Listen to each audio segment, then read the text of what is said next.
Today we are going to discuss about chapter number 5, that is working of institution.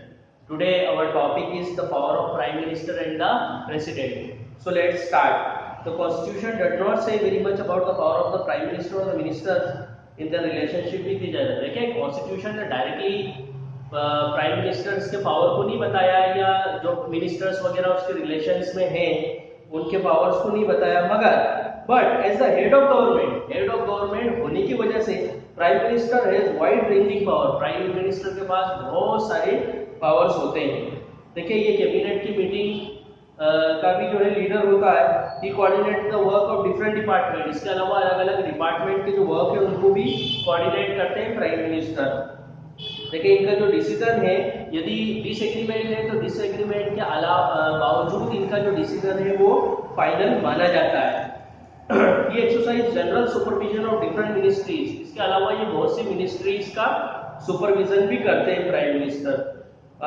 All ministers work under the leadership. देखिए जो सभी minister होते हैं वो prime minister की leadership में ही वर्क करते हैं। देखिए जो प्राइम मिनिस्टर है यही डिस्ट्रीब्यूट और रीडिस्ट्रीब्यूट करते हैं वर्क को मिनिस्टर्स के सामने।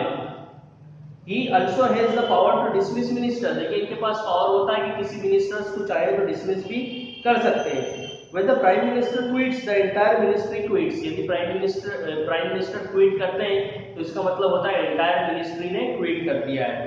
Thus, if the cabinet is the most powerful institution in India, within the cabinet, it is the prime minister who is the most powerful। देखिए यदि हम ये कहते हैं कि कैबिनेट मोस्ट पावरफुल इंस्टीट्यूशन है इंडिया के अंदर, तो जो उस कैबिनेट का हेड है प्राइम मिनिस्टर, वो क्या हुआ, वो मोस्ट पावरफुल हुआ। The power of the prime minister in all parliamentary democracies of the world have increase. देखो कुछ समय से, यदि कुछ डेकेड्स की बात करें तो इन डेकेड्स के अंदर जो प्राइम मिनिस्टर्स हैं उनका पार्लियामेंट दुनिया की सभी डेमोक्रेसीज के अंदर बड़ा है। और कहीं कहीं तो ये पार्लियामेंट ये जो प्राइम मिनिस्टर्स का पावर है वो इतना बढ़ गया है कि हम उसे prime ministerial form of government भी कह सकते हैं। As political parties have came to play a major role in politics, the prime minister control the cabinet. देखिए जो पॉलिटिकल पार्टी है वो मेजर रोल प्ले करती है पॉलिटिक्स के अंदर। जो प्राइम मिनिस्टर्स है वो अपने कैबिनेट को कंट्रोल करते हैं और पार्लियामेंट को कंट्रोल करते हैं अपनी पार्टी से। The media also contribute to this trend by making politics and elections as a competitive between top leaders of party। देखिए मीडिया भी इसमें रोल प्ले करता है। जो मीडिया क्या करता है, अलग अलग पार्टीज के बारे में दिखाता है, तो मीडिया वहां पर ये भी दिखाता है कि ये पॉलिटिकल पार्टीज मजबूत है और ये कमजोर है। Okay, in India too we have seen such a tendency toward the conceptions of power in the hand of prime minister. देखिए इंडिया में भी हमने एक टेंडेंसी देखी है कि यदि कोई प्राइम मिनिस्टर्स इंडिया का रहा है तो हमने उसको मोस्ट पावरफुल माना है। जैसे यदि हम बात करें जवाहरलाल नेहरू की, ये भारत के पहले प्राइम मिनिस्टर्स थे, तो देखिए इनका जो इन्फ्लुएंस था वो बहुत ही ज्यादा था पब्लिक के ऊपर, और लोगों ने इनको मोस्ट पावरफुल और सर्वोपरि माना। इसके अलावा इंदिरा गांधी भी एक मोस्ट पावरफुल लीडर रही है। इनके जो कैबिनेट्स के इनके जो कॉलेजियस है कैबिनेट्स के जो लीडर्स थे उनके मुकाबले में, तो देखिए इनके पास में एक्सटेंट ऑफ पावर बिल्डेड, इनको एक बहुत ही ज्यादा पावरफुल लीडर्स माना गया है। तो देखिए जो प्राइम मिनिस्टर्स का जो पावर है या लोगों के द्वारा उसको पावरफुल मानना, वो डिपेंड करता है प्राइम मिनिस्टर के ऊपर, उनके बोलने के तरीके के ऊपर, उनकी पर्सनैलिटी के ऊपर। यदि किसी प्राइम मिनिस्टर की पर्सनैलिटी बहुत अच्छी है, या बोलने का जो तरीका है, जो टैक्ट है, या जनता को जो लुभाने का जो तरीका है वो बहुत ही अच्छा है, या जनता को सेटिस्फाइड करना, तो कहीं ना कहीं वो मोस्ट पावरफुल माना जाता है सिटीजन्स की तरफ से भी। अब देखिए जो प्राइम मिनिस्टर कोalition गवर्नमेंट के प्राइम मिनिस्टर बनते हैं तो यहाँ पर वो मच पावर एंजॉय नहीं करते, क्योंकि कहीं ना कहीं उनके ऊपर प्रेशर होता है। जो कोalition गवर्नमेंट में गवर्नमेंट बनती है तो जो मिली जुली गवर्नमेंट है तो वहां से भी उनको प्रेशर होता है, तो ये अपने आप से ज्यादा डिसीजन नहीं ले सकते। तो इस तरीके से इनका जो पावर, यहाँ पर जो प्राइम मिनिस्टर्स का पावर है वो कम हो जाता है, क्योंकि उनको सर्वाइव करने के लिए सभी को लेके चलना पड़ता है।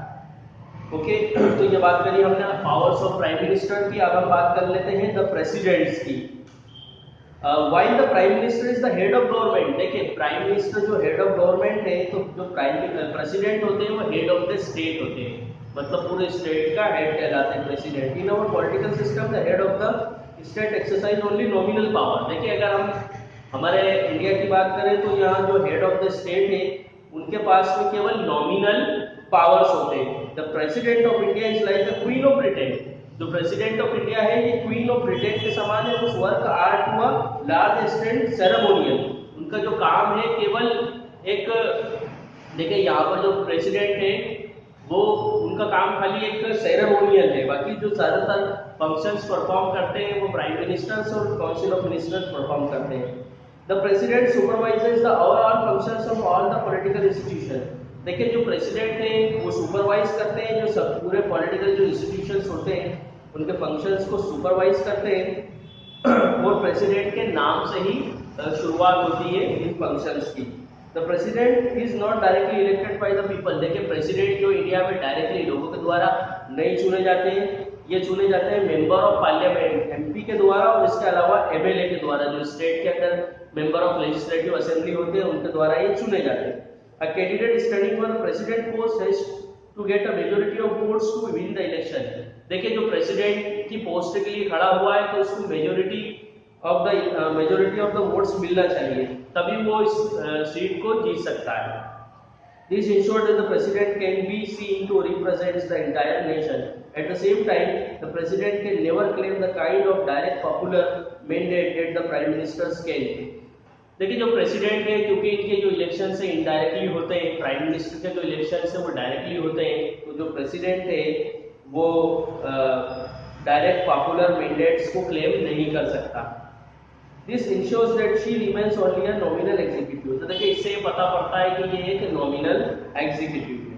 The same is true of the powers of the president.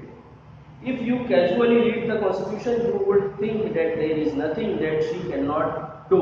All the governmental activities are taken in the name of president. All the laws and the major policies, decisions of the government are issued in the name of। देखिए यदि हम constitutions की बात करें या presidents के powers की बात करें तो जो सभी गवर्नमेंट एक्टिविटीज होती है वो प्रेसिडेंट के नाम से ही शुरू होती है और इसके अलावा जो सभी लॉ या मेजर पॉलिसीज डिसीजंस होता है वो प्रेसिडेंट के नाम से ही शुरू होता है। इसके अलावा जो भी मेजर अपॉइंटमेंट होती है वो प्रेसिडेंट के नाम से ही होती है। This includes the appointment of chief justice of India. देखिए जो प्रेसिडेंट है वो चीफ जस्टिस ऑफ इंडिया को अपॉइंट करता है। इसके अलावा जजेस ऑफ सुप्रीम कोर्ट को अपॉइंट करता है और high court of the states के जो जजेस होते हैं उनको भी अपॉइंट करता है। इसी तरीके से इलेक्शन कमिश्नर और एम्बेसडर जो अदर कंट्री के लिए होते हैं उसको भी अपॉइंट करता है। इसके अलावा जो भी इंटरनेशनल ट्रीटीज और एग्रीमेंट्स होते हैं वो भी प्रेसिडेंट्स के नेम से ही होते हैं। तो इसलिए हम कह सकते हैं कि जो प्रेसिडेंट है इनके पास में एक सुप्रीम पावर है, but we should remember that the president exercises all this powers only on the advice of council of minister. लेकिन देखिए यहाँ पर एक बात ध्यान में रखने वाली है कि जो प्रेसिडेंट्स ये सारे जो डिसीजन ले रहा है तो ये प्राइम मिनिस्टर और काउंसिल ऑफ मिनिस्टर्स की इसमें एडवाइस लेके सारे डिसीजंस लेता है। The president can ask the council of minister to reconsider his advice. देखिए कितनी बार जो प्रेसिडेंट से वो काउंसिल ऑफ मिनिस्टर्स या प्राइम मिनिस्टर्स को रिकाउंसिल हिज एडवाइस, अपनी एडवाइस को रिकाउंसिल करने के लिए भी दे सकते हैं। But if the same advice is given again, लेकिन बाद में यदि सेम एडवाइस प्रेसिडेंट्स के सामने रखी जाएगी तो उनको उसे मानना पड़ता है। ओके, इसी तरीके से ये बिल में भी होता है। यदि कोई सा बिल है जिसको लोकसभा और राज्यसभा से पास कर दिया गया है, अब वो प्रेसिडेंट की सिग्नेचर्स के लिए या प्रेसिडेंट के एसिड्स के लिए गया है, अब प्रेसिडेंट ने यदि उसे इनकार कर दिया तो देखिए प्रेसिडेंट टेम्पररी कुछ समय के लिए इसको रोक सकते हैं या इनकार कर सकते हैं या इसमें चेंजेसमेंट के लिए कह सकते हैं। लेकिन दोबारा से जब वही बिल प्रेसिडेंट के सामने आता है तो उनको सिग्नेचर करना पड़ती है। ओके, देखिए जो प्रेसिडेंट्स का काम या प्रेसिडेंट्स के अगर मैं पावर की बात करूं तो ये प्राइम मिनिस्टर्स को अपॉइंट कर सकते हैं या कोalition गवर्नमेंट जब बनती है तो कोalition गवर्नमेंट में से कोई एक लीडर्स को अपॉइंट कर सकते हैं और उसको कह सकते हैं कि आप जो है मेजोरिटी को प्रूव करो। ओके, ये प्रूव करो कि आप जो पूरे सदन के जो लीडर्स हैं वो बन सकते हैं। ओके, तो ये हमने कुछ पावर्स वगैरह देखे जो प्रेसिडेंट्स के पावर थे। Okay, when no party or coalition gets a majority in the Lok Sabha, the president exercises discretion। देखिए, जब कोई पार्टी या कोई कॉलिशन गवर्नमेंट की मेजोरिटी नहीं बनती है लोकसभा में, तो प्रेसिडेंट उसको भंग भी कर सकते हैं या डिस्क्रिएशंस कर सकते हैं। The president appoint a leader who in her opinion can muster majority. President ऐसे लीडर को अपॉइंट कर सकते हैं जो उनकी निगाह में मेजोरिटी सपोर्ट ले सकता है लोकसभा का, और उनको कहा जाता है कि कुछ समय के अंदर आप मेजोरिटी का सपोर्ट प्रूव करो। ओके, तो इस तरीके से हमने ये प्रेसिडेंट्स के पावर देखे। ये प्रेसिडेंट्स के पास में कुछ नॉमिनल पावर्स वगैरह होते हैं, और बाकी जो मेन पावर्स होते हैं वो प्राइम मिनिस्टर्स के हाथ में होते हैं। प्रेसिडेंट्स के नाम से जो वर्क है उसको एग्जीक्यूट किया जाता है, लेकिन जो मेन वर्क करता है वो प्राइम मिनिस्टर, कैबिनेट या काउंसिल ऑफ मिनिस्टर्स करते हैं। ओके, तो आज के लिए बस इतना ही। मैं आशा कर रहा हूँ कि जो आपको क्वार्टरली एग्जामिनेशन का क्वेश्चन दिया गया आप उसको रीड कर रहे होंगे, रिवाइज कर रहे होंगे, और इसके अलावा आज का जो वर्क है आपका, इसको भी आपको टॉपिक्स को रीड करना है और रिवाइज करना है, और साथ ही साथ लर्न करना है अपना क्वार्टरली एग्जामिनेशन पोर्शन। तो आज के लिए बस इतना ही। जय हिंद, जय भारत।